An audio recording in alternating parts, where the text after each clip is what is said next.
Alright guys, today I'll be sharing with you a few examples of basic English versus advanced English. So let's begin. Number 1, such as expressing agreement or disagreement. Basic English would say, I agree with you. Whereas advanced English would say, I couldn't agree more. Basic English would say, I disagree. But advanced English would say, I beg to differ.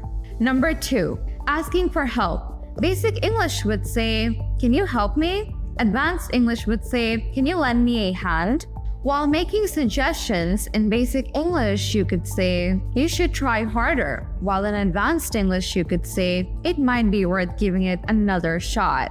While describing amounts or frequency in basic English, you would say, it happens a lot. Whereas in advanced English, you could say, it happens frequently. In basic English, you could say, there are many people, whereas in advanced English, you could say there is a considerably large crowd. As we're all human beings, it's very common for us to express several kinds of emotions.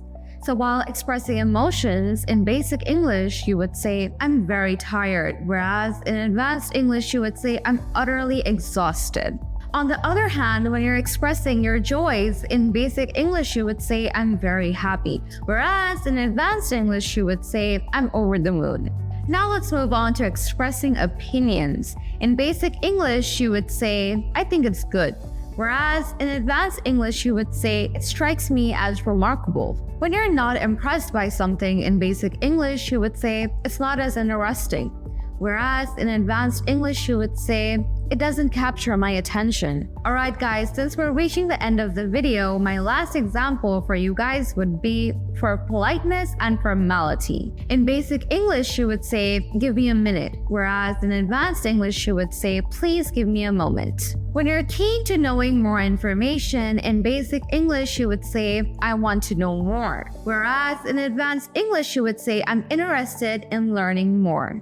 Alright guys, that will be the end of today's video. To learn more English, follow Megamind Plus.